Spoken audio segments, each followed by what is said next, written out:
गणपतिगुरुमेकं सच्चिदानन्दरूपं विबुधनिवहसेव्यं योगमार्गाधिरूढं शरणमुपगतानामार्तिसङ्घाद्रिवज्रं मम हृदयनिवासं भक्तिनम्रो नमामि। दत्तात्रेयसमारम्भां नृसिंहादिकमध्यमां सच्चिदानन्दपर्यन्तां वन्दे गुरुपरम्पराम्। श्रीगणपति सच्चिदानंद सद्गुरुभ्यो नमः।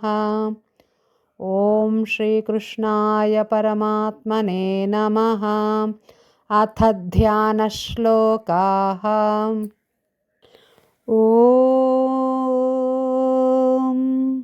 पार्थाय प्रतिबोधितां भगवता नारायणेन स्वयं व्यासेन ग्रथितां पुराणमुनिना मध्ये महाभारतम् अद्वैतामृतवर्षिणीं भगवतीम् अष्टादशाध्यायिनीम् अम्ब त्वामनुसन्दधामि भगवद्गीते भवद्वेषिणीं। नमोऽस्तु ते व्यासविशालबुद्धे फुल्लारविन्दायतपत्रनेत्र येन त्वया भारततैलपूर्णः प्रज्वालितो ज्ञानमयः प्रदीपः। प्रपन्नपारिजाताय स्तोत्रवेत्रैकपाणये ज्ञानमुद्राय कृष्णाय गीतामृतदुहे नमः। वसुदेवसुतं देवं कंसचाणूरमर्दनं देवकी परमानन्दं कृष्णं वन्दे जगद्गुरुम्। भीष्मद्रोणतटा जयद्रथजला गान्धारनीलोत्पला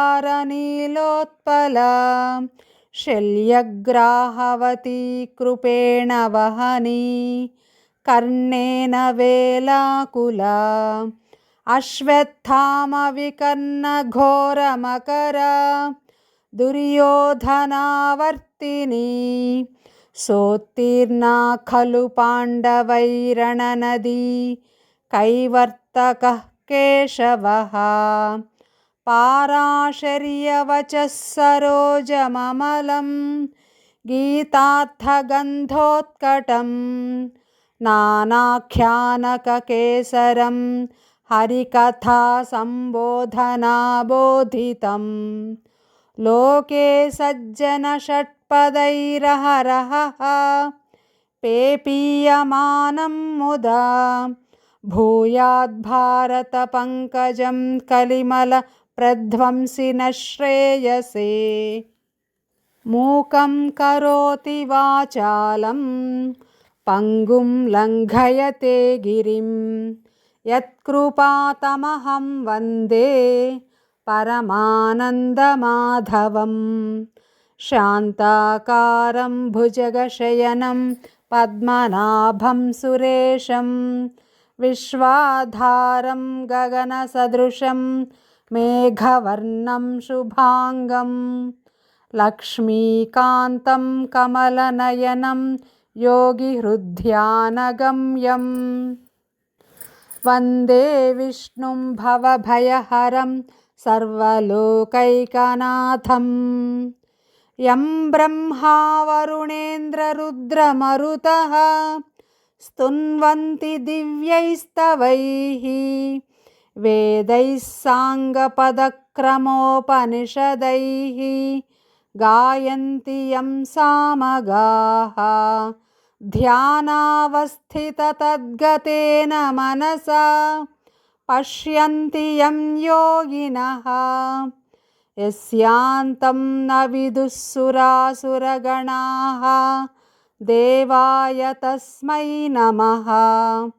नारायणं नमस्कृत्य नरं चैव नरोत्तमं देवीं सरस्वतीं व्यासं ततो जयमुदीरयेत् सच्चिदानन्दरूपाय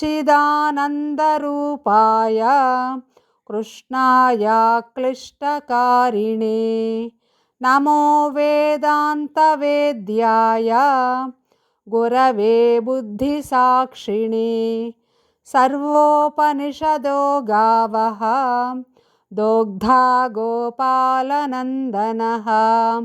पार्थो वत्सः सुधीर्भोक्ता दुग्धं गीतामृतं महत् गीताशास्त्रमिदं पुण्यं यः पठेत् प्रयतः पुमान् विष्णोः पदमवाप्नोति भयशोकादिवर्जितः